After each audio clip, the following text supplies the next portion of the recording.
part two off with the right fielders. We're gonna have Anthony Santander, the ex-Oriole. He went to Toronto on a pretty good deal. Definitely, I think, is a huge letdown for Baltimore. Um, Letting him go, man. I think they should have signed him. Just the productivity that he had this year, definitely had arguably the best season of his career. So not being able to sign him, losing him and Burns, I mean, it's kind of rough, man. Especially going to a division rival team.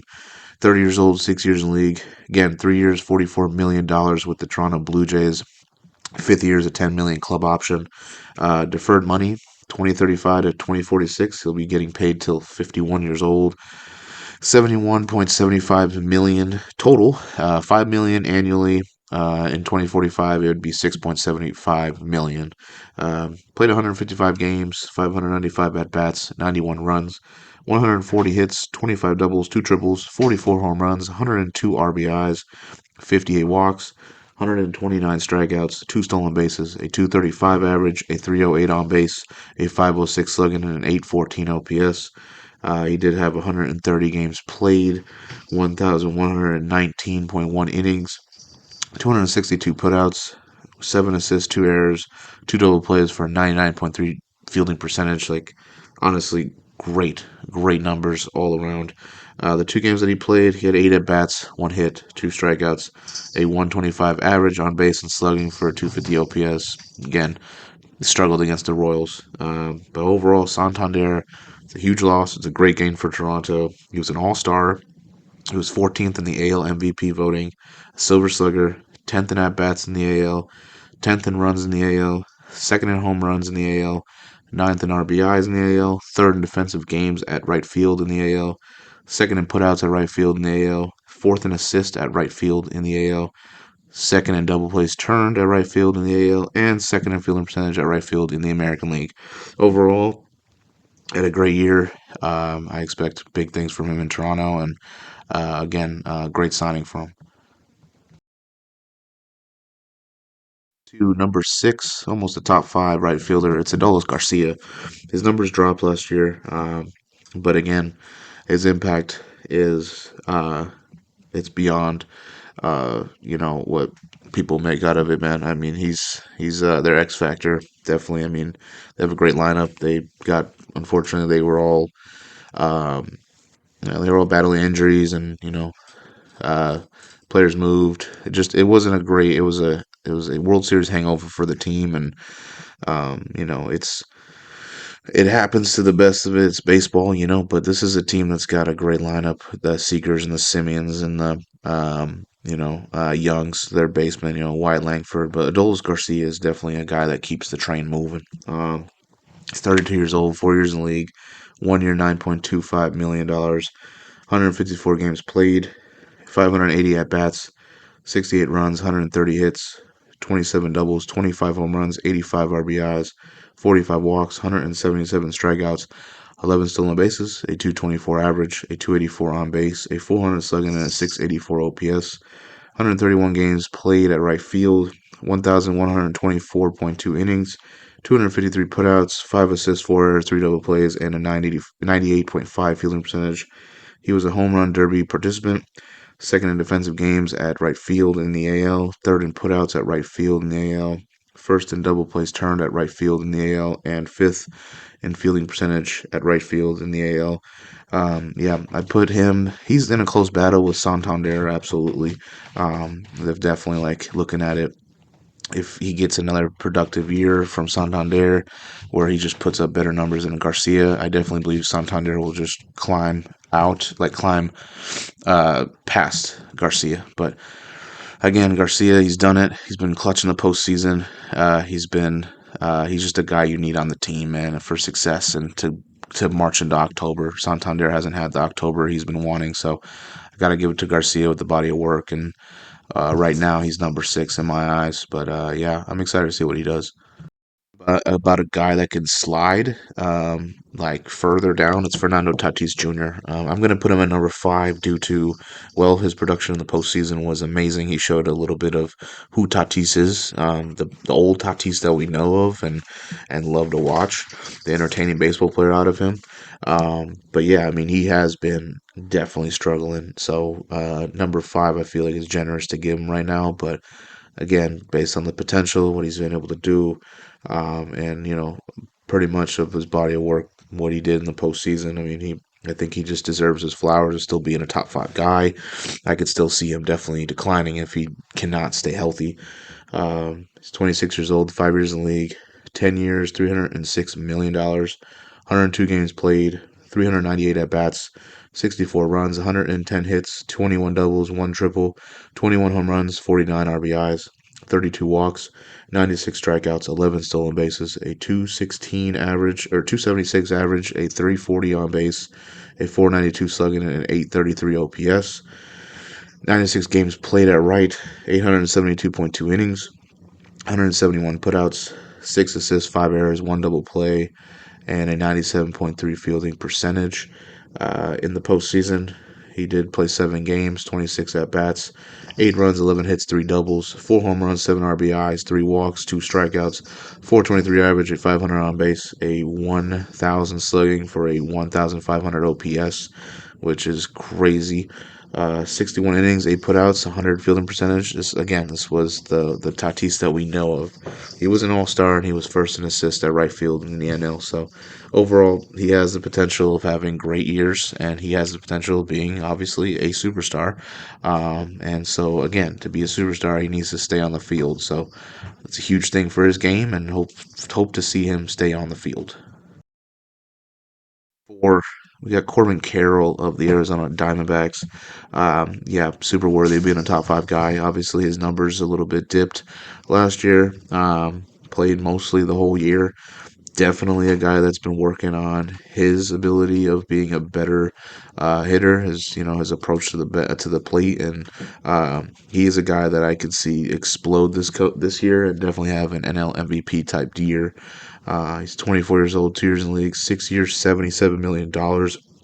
His seventh year is going to be a 5 year or 5 million club option. Has 158 games played, 589 at bats, 121 runs, 136 hits, 22 doubles, 14 triples, 22 home runs, 74 RBIs, 73 walks, 130 strikeouts, 35 stolen bases, 231 average, 322 on base, 428 slugging, 749 OPS with a 3.4 WAR. Defensively, he played 78 games, 645 innings, 153 putouts, 4 assists, 1 error, 1 double play for a 99.4 fielding percentage. Definitely, if he could have played a little more, this is a Gold Glove type player. He was second in runs in the NL, first in triples in the NL, and fourth in stolen bases in the NL. Again, the accolades weren't there as much as it was in 2023, but overall, this is Corbin Carroll at its finest, and he's one of the best uh, in baseball, one of the most electrifying young talents. So I am excited to see what he does, and I definitely could see him explode this year. Three, I have Kyle Tucker, who is the new Chicago Cub right fielder. It's honestly crazy to think about it, but yeah, the fact that they were able to get a Kyle Tucker from the Astros, and now the question is, what do they do with Suzuki and Tucker? Obviously, Tucker's got to be out there. He's got a great defensive presence to him. That they might as well put Suzuki at DH because he's not as prominent of a defender, but he's got a great bat. So again, we'll see what happens on opening day. Kyle Tucker, though, 28 years old, 5 years in the league, 1 year, $16.5 million for the Cubs. 78 games played, 277 at bats, 56 runs, 80 hits, 13 doubles, 23 home runs, 49 RBIs, 56 walks, 54 strikeouts, 11 stolen bases, a 289 average, a 408 on base, a 585 slugging, and a 993 OPS with a 4.7 WAR. He also played 70 games at right field for 592.2 innings, 224 putouts, 4 assists, 2 double plays for a 100 fielding percentage in the postseason. The 2 games against the Tigers, 7 at bats, 1 walk, 2 strikeouts, 0 average, 0 slugging, 125 on base for a 125 OPS. So it wasn't awesome. He did have 18 innings, no percentage because he did not make any putouts or nothing. But he was an all-star, and he was second in double plays turned at right field in the AL.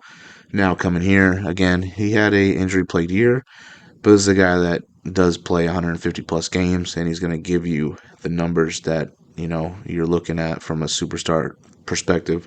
23 home runs, 78 games played, and 80 hits and whatnot. Like he was he was doing things at the 78 game mark that like you were like, okay, this guy could have had 35, 40 home runs. This guy could have had 100 plus RBIs. Like Kyle Tucker is very impactful. I think this is a huge loss for Houston.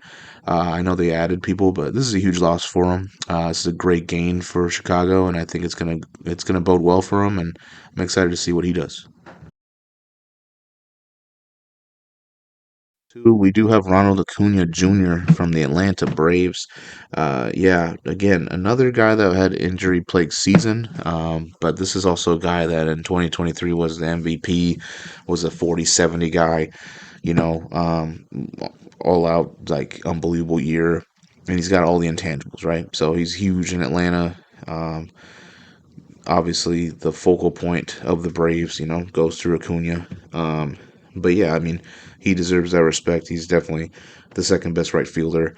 When healthy, he's gonna give you crazy numbers. I think if he stays healthy this year, he's gonna have amazing, amazing numbers like always. So, Ronald Acuna, 27 years old, 6 years in the league, 3 years, 44 million.